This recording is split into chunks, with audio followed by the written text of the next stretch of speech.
Buckle up, buckaroos.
So we're here at the trailhead now.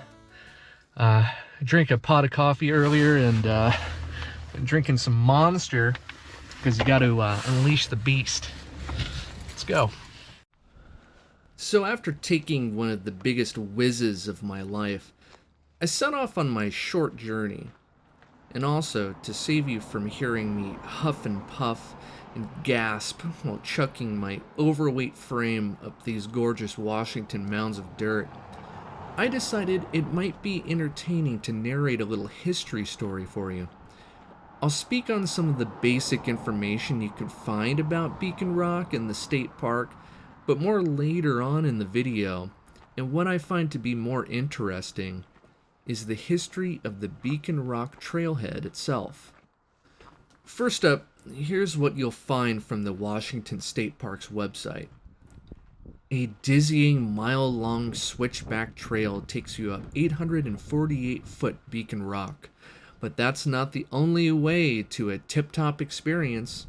Rock climbing and hiking to waterfalls are the rage at this park, where there are plenty of vantage points for eagle-eye views.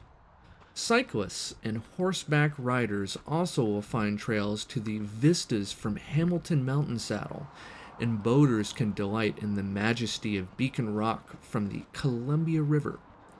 Beacon Rock overlooks a breathtaking section of the Columbia River Gorge, a deep, wide gouge in the earth carved by Ice Age floods. Now, the mighty Columbia rushes down to the ocean in a froth of whitecaps, bisecting Washington and Oregon, with walls of columnar basalt and mountains rising thousands of feet on both sides. The park's proximity to Portland and Vancouver make it popular with locals and visitors from around the world. Beacon Rock State Park is a 4,464-acre, year-round camping park located in the heart of the Columbia River Gorge National Scenic Area. Beacon Rock itself is the core of an ancient volcano. The park includes 9,500 feet of freshwater shoreline on the Columbia River and more than 26 miles of roads and trails open to hiking, mountain biking, and equestrian use.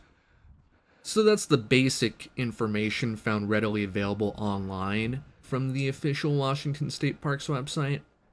However, as mentioned before, I am much more interested in not just the history of Beacon Rock itself, but also the construction of the trailhead.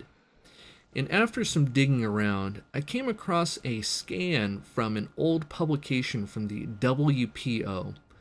WPO being We Proceeded On, the official publication of the Lewis and Clark Trail Heritage Foundation.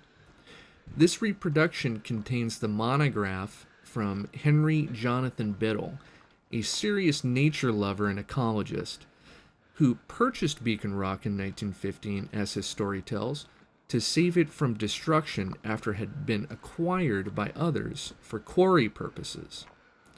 It was also his ambition to construct a trail to its summit, and this he accomplished during the years of 1917 and 1918. Also, as a little side note, I'll be adding links in the description to all the information that I found, including the monograph from Henry Biddle regarding the construction of the Beacon Rock Trail.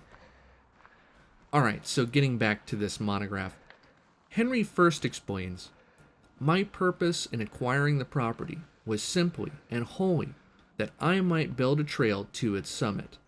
This had been in my mind for many years, and the idea of building a novel trail in perhaps the most difficult location in which a trail had ever been built appealed to me strongly." He continues, "Work was commenced on the trail in October 1915, and it was completed in April 1918. Omitting time lost in the winter, about 2 years were consumed in the work.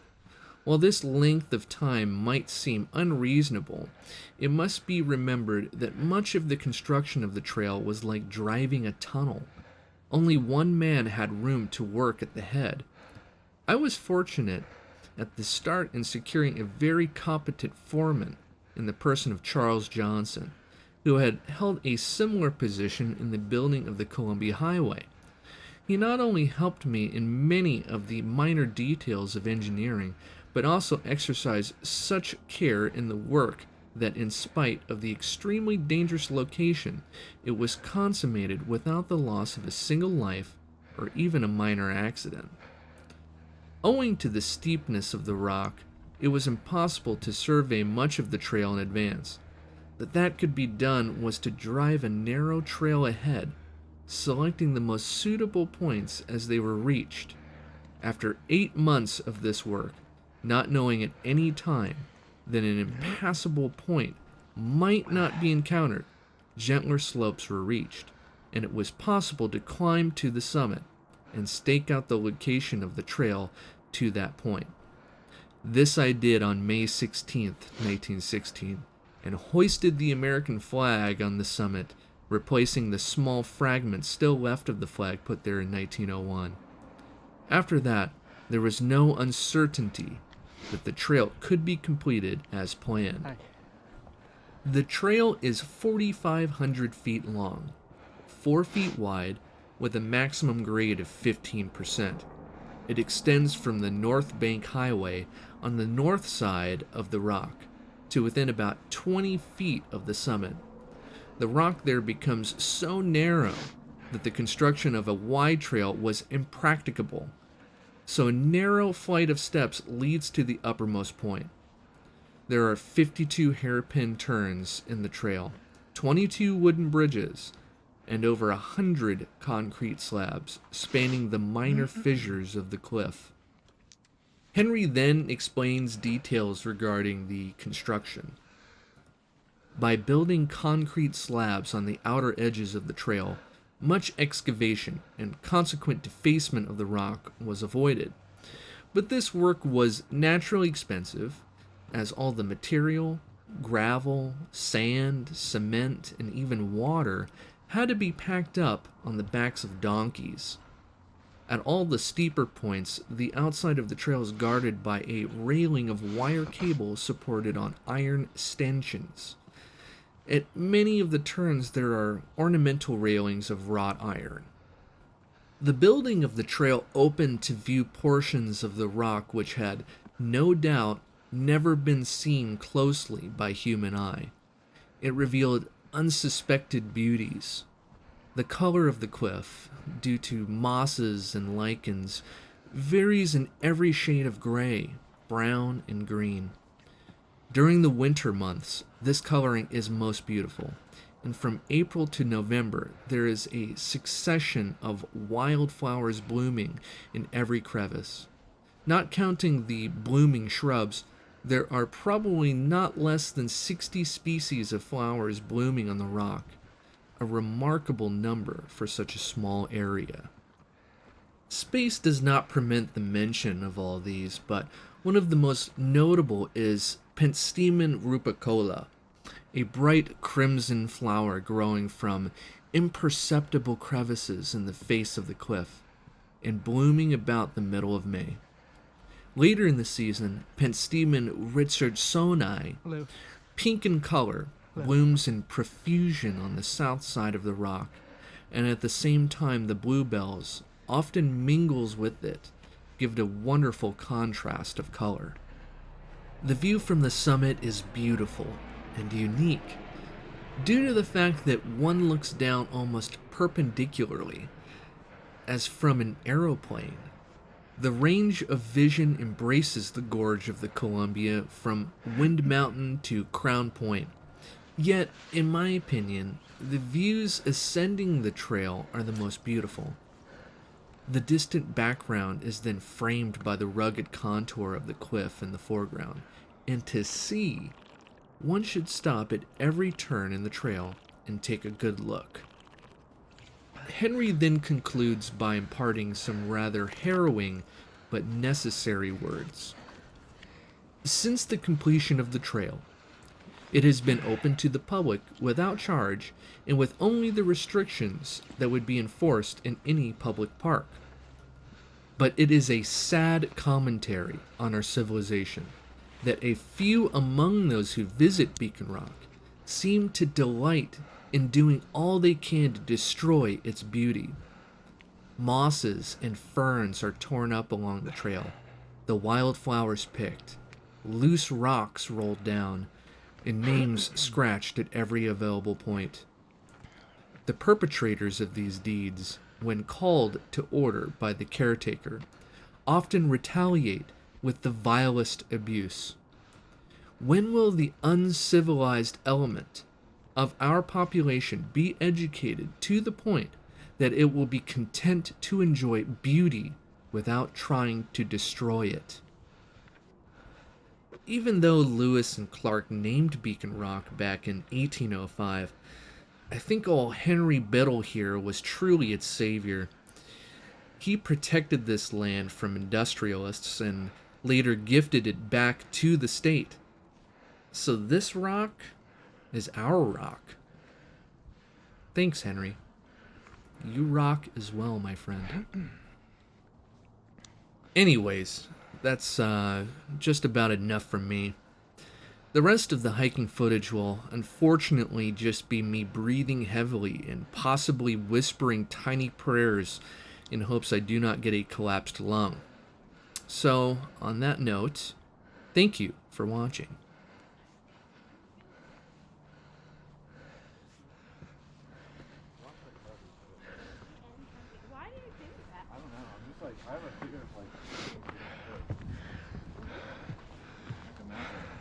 How's it going? Good luck, dude. Thanks.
Oh, you have a teddy bear. Beautiful dog.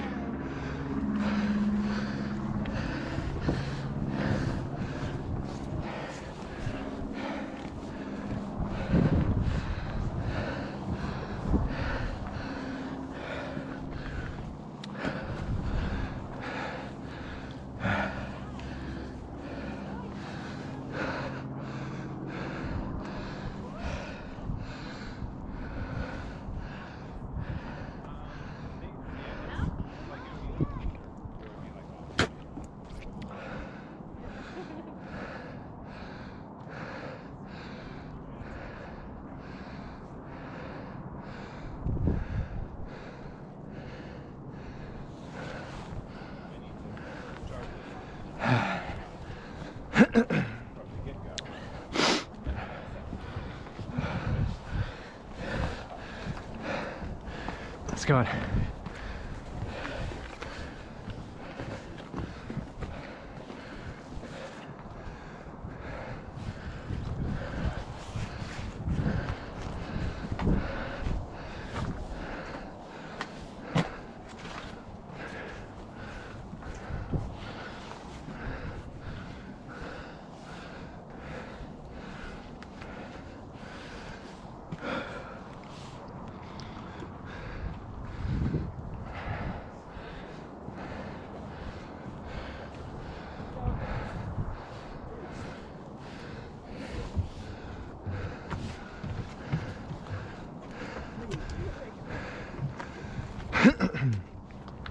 Hi. Hey, how's it going? Good, good.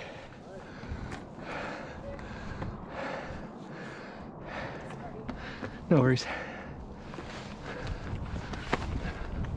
Hello. Hey.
Hello. Hi.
Come on, dude. You don't get that way up. Knock it off. Got the car keys? They're gonna beat me.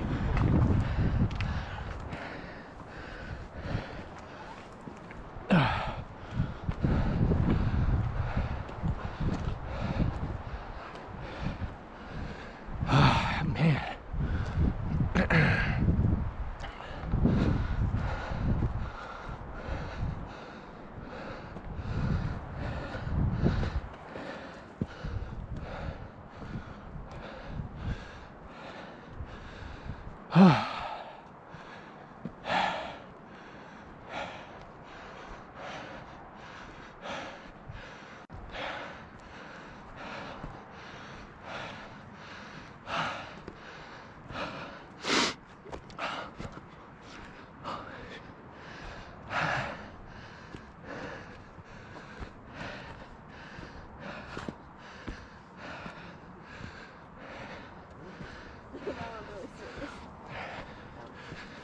Yeah.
Well, that wasn't too bad, was it?